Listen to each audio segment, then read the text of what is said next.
I believe as men, we are to be in constant motion. Constant motion means that we have to be moving. That's why I emphasize that we usually have to have goals, goals that we have to or must try and accomplish. And this means that we may have to be in a constant motion. You see, motion meaning that as we move, we are also moving, or basically moving towards attaining goals. So this will be opposite of, or the opposite of, being stagnant. And of course, this is the total opposite of a sedentary life. And modern times that we live in, we're more prone to living a sedentary life. When we're at work, we are behind a computer typing away, and when hardly in motion. The only time we get to move about is probably when we're going for a short call, or when we're going for lunch and the sort.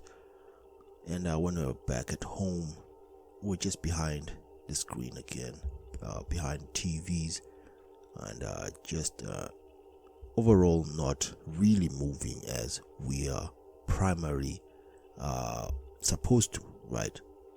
Our body, it was created to move about. That's how it is. That's how it functions.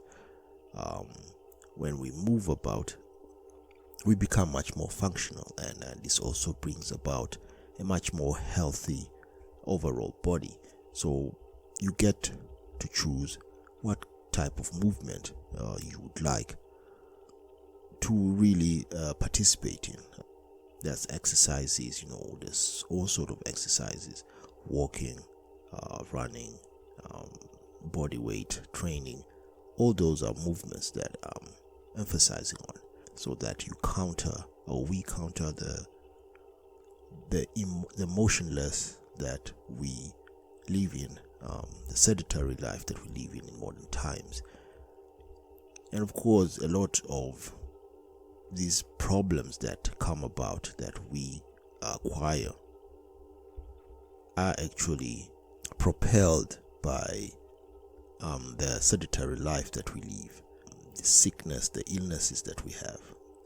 Most of the times you find that just doing regular exercises, as much as just simply 20-30 minutes of walk, maybe a few times a week, a lot of these diseases that we come across can be countered, right?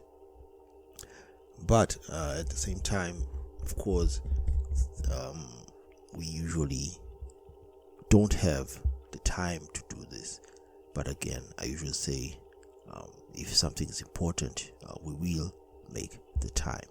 I know we work a lot, we do a lot of other things, but if we do not prioritize our health, then what will happen is that these things will accumulate, and then we will have to be forced, basically, to make time for these things, right? So it's best, or the wiser decision, to incorporate motion. And when I talk about motion, I'm talking about us moving. You choose the movement, like the ones I mentioned, exercises. I see young people these days always going to the gym. That's very good. That's still motion. And the reason I'm saying this is because it's unhealthy to live a sedentary life. We go from work, our offices, straight into the car, where we're also sedentary, basically, because the thing that's moving is not our body. Our body is being moved by the cars and all these other transportations, right? Then from there we go back to home, where probably the only movement we'll do basically is maybe clean up or cook and all that. And even now, as we live in these modern times, we have people who help us with these things. So to live a much more healthy life, right, the motion, the movement is very important. And why is this? This is because when we don't move much, right, we turn to eternalize the motion, right? This is why plenty of people who do not really get regular exercises are emotional. See, the emotional part is the eternal emotion, because you are now eternalizing motion. Now, man was not meant to eternalize motion. We're supposed to externalize motion. We were supposed to move in the physical world, in the physical plane, right? And this is another reason, basically, that's why you get more women being more emotional than men, because women tend not to move much, right? That's just their nature. They limit their emotions, right? They're more of household individuals, right? And for men, we are more of hunters. We're supposed to be going hunting. We're supposed to be in motion. That's the motion part, right? So we're not supposed to eternalize, right? And this is another reason we have so many emotional men, because they're just not acting out in healthy ways of moving about, of making sure they're getting physical motion, right? So what happens that they internalize these emotions. Of course, this is more subconscious thing, right? So it's very unhealthy to be emotional. And I'm not saying that men are not supposed to be emotional. We are beings, we are humans. However, it's very unhealthy to have too much emotions, more than so having more emotions than we have logic and rationale. That's what I always say. We should counter our emotions, right? Our emotions do play a part, but not for men, but rather for men we're supposed to be more logical, right? And the more we move about, the more we move about in the physical plane. We use our physical abilities, right, to move about. We become motion. We use our motion. The healthier we become, right? And then we move away from being emotion, or from being emotional, rather. And this way, we are all about being healthier, right? So the gist of this podcast today was all about movement, motion, external motion, the physical plane, walk, running, exercising, all sort of there's just numerous exercises to choose from. I can't mention all of them, just mention a few that are the basics that many can actually do, like running, lifting, very, very important. There's still motion, it's mechanical motion, right? All sort of exercises, soccer, football, whatever you call it, all those are motion. They're a form of motion, right? And another important thing about this is, because the more we move, the more we physically challenge our bodies, right? The more we get this confidence to go about our goals, to reach our goals. It's very tough for us men to be confined and then at the same time expect us, or be expected of us, to reach our goals. A man can't be confined. You can't be confined in a place or in a situation, right?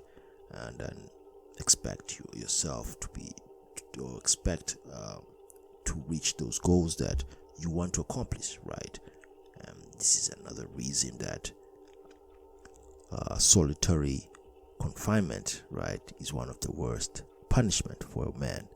If you look at a lot of jails, right, if they really want to punish you, they will put you probably in a cell, a very small cell where you can't really move about, right, where you can't do anything.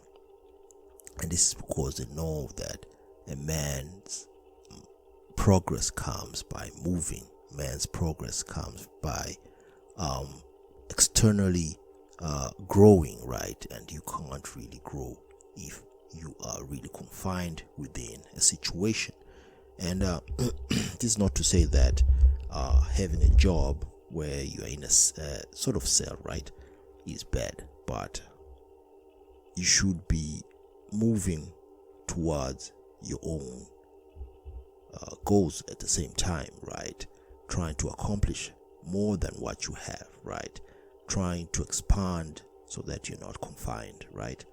So let's recap that movement is very important. We have to counter the sedentary life that we have acquired throughout these past millennia, I guess, as we know that as things become much more advanced, it means things become much more convenient and they become much more easier, and we tend to neglect the primal ways of our lives, that things like movement, right? It's very primal, which means that it's very, very important.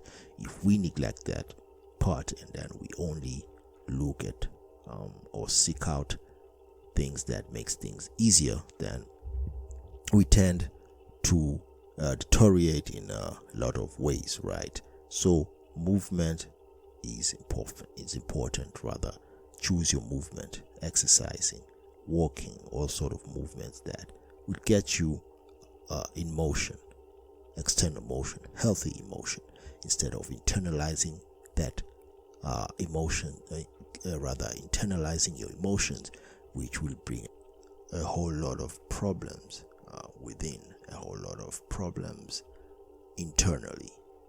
And with that said, I'd like to stop here, and peace to the gods.